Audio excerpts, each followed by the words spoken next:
बिस्मिल्लाहिर्रहमानिर्रहीम। अस्सलाम वालेकुम। आज हम करेंगे 98वां idiom, arm to the teeth.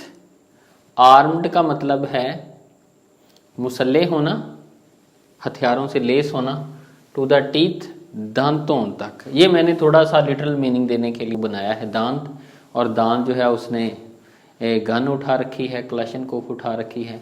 Urdu में इसका तर्जुमा मुकम्मल तैयारी के साथ। अगर कोई मुकम्मल तौर पे तैयारी के साथ आए, बहुत ज़्यादा हथियारों के साथ आए, ज़हनी तौर पे, मेंटली, फिज़िकली, किसी भी लिहाज से कोई शख्स मुकम्मल तैयार हो, तो तब हम ये इडियम इस्तेमाल कर सकते हैं। अंग्रेज़ी के अंदर इसका अगर हम तर्जुमा देखते हैं, फुली प्रीपेड, मुकम्मल तौर पे तैयार। कैरिंग मैनी वेपन्स, कोई भी ऐसा शख्स जैसे डाकू हो, फौजी हो, मुजाहिद हो, आज़ादी का मतवाला हो, उसके पास बहुत सारे औजार हों, बहुत सारे हथियार हों लड़ने के लिए, वहाँ पे हम इस्तेमाल कर लेते हैं arm to the teeth. Well organized हो, प्रिपेयर टू कम्पीट, किसी भी चीज़ को कम्पीट करने के लिए मुकम्मल तौर पे प्रिपेयर्ड हो, मुकम्मल तौर पे ऑर्गेनाइज्ड हो, पैसों से माला माल हो कि वो इन्वेस्ट कर सके, कोई चीज़ ख़रीदनी हो उसके लिए उसके पास बहुत ज़्यादा पैसे हों, तब भी हम आर्म टू द टीथ का मुहावरा इस्तेमाल कर सकते हैं। अब हम आते हैं ओरिजिन की तरफ। इसके दो थ्योरीज हैं और मैं दोनों ही आपको बयान करूंगा यहाँ पे, और दोनों ही फिट बैठती हैं। बाज़ औक़ात हम देखते थे कि तीन तीन थ्योरीज होती थी, कोई भी फिट नहीं बैठती थी, हमें अपनी तरफ से कोई अखज़ करनी पड़ती थी। अब ये दोनों हैं, दोनों ही इस पर फिट बैठती नज़र आती है। पहली थ्योरी जो है ये बहुत पुरानी है, 14th सेंचुरी की है, और कहा जाता है उस वक्त के जो नाइट्स थे, यानी शहनशाह जो थे, बादशाह जो थे, वो अपने पाँव से लेके अपने सर तक, अपने दांतों तक हथियारों से लैस होते थे। अपने पास वो खंजर, तलवारें, ढाल और हर तरह का सामान अपने मुंह पे डालते थे, और वो मुकम्मल तौर पे प्रिपेयर होते थे। आर्म टू द टीथ जो है वो लफ्ज़ इस्तेमाल किया जाता था उनके लिए। ये एक पहली थ्योरी है। हो सकता है कि ये हो क्योंकि पहले वक्तों में तलवारों की, खंजरों की और ये तीरों की, नेज़ों की ये जंग थी, तो लोग हो सकता है कि वो इस्तेमाल करते हों, आमने सामने लड़ना होता था। ये गोलियां तो नहीं है कि एक थैला साइड पे रख लें, वो एक मुख्तलिफ जंग थी। हो सकता है कि ये थ्योरी भी हो।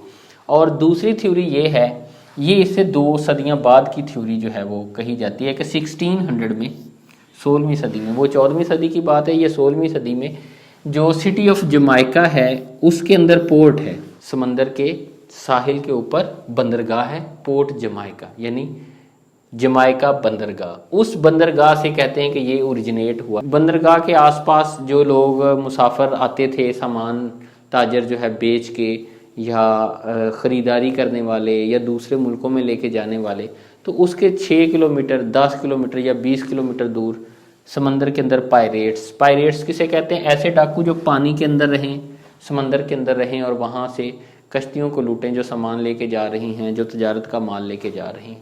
तो ये कहा जाता है कि वहाँ के जो पायरेट्स थे, वो चूँकि वो थोड़ी तादाद में होते हैं, ये थ्योरी ज़्यादा फिट लगती है, थोड़ी तादाद में होते थे, इसलिए वो अपने साथ असला बहुत ज़्यादा रखते थे। और इस थ्योरी में ये भी लिखा है कि इतना ज़्यादा वो रखते थे कि अक्सर उन्होंने एक छोटा जो खंजर है अपने मुंह में दांतों के नीचे दबाया होता था कि अगर एक चीज़ गिर जाए तो वो मदद देती थी, वो मुंह से निकाल लेते थे। ये वाली चीज़ जो है ना, ये मुहावरातन है, लेकिन मुंह में खंजर लेके लड़ना थोड़ा सा मुश्किल काम होगा। इस चीज़ पे थोड़ा सा मुझे हुआ था कि अगर वो बादशाह हो या पायरेट्स हो, मुंह के अंदर अगर आपके खंजर हो तो आपको सांस लेने में भी मुश्किल है, लड़ने में भी मुश्किल है। जब भी इंसान कोई वज़नी काम करता है जिसमें उसने फिज़िकली एक्टिविटी उसकी ज़्यादा होती है, तो अक्सर सांस मुंह से लेता है, मुंह खुल जाता है, तो इसलिए ये थोड़ा सा मुश्किल सा लगता है। लेकिन ये एक मुहावरातन है जो बहुत ज़्यादा असले से लेस हो, और हो सकता है कभी एक आध बार हुआ हो, किसी बंदे ने मुंह में भी खंजर रख लिया हो, तो वहाँ से ये मुहावरा जो है वो निकल पड़ा और फिर मकबूल हो गया। अब हम आते हैं मिसालों की तरफ। तो पहली मिसाल है, it was dangerous to chase the robbers, डाकुओं का पीछा करना खतरनाक है। They were arm to the teeth, वो बहुत ज़्यादा हथियारों से लेस हैं। एंड लुक्ड merciless, اور وہ ظالم بھی نظر آتے ہیں, یعنی وہ ترس نہیں کھائیں گے, رحم نہیں کریں گے.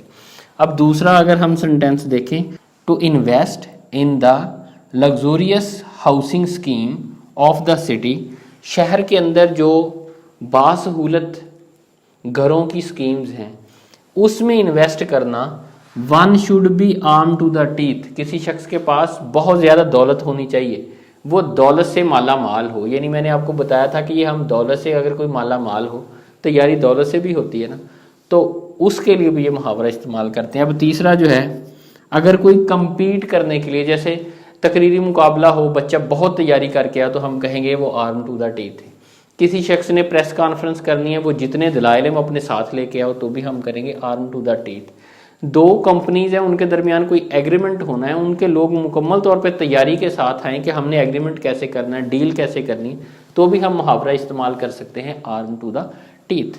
اب دیکھتے ہیں جو مینٹلی پریپیئر ہوتا ہے.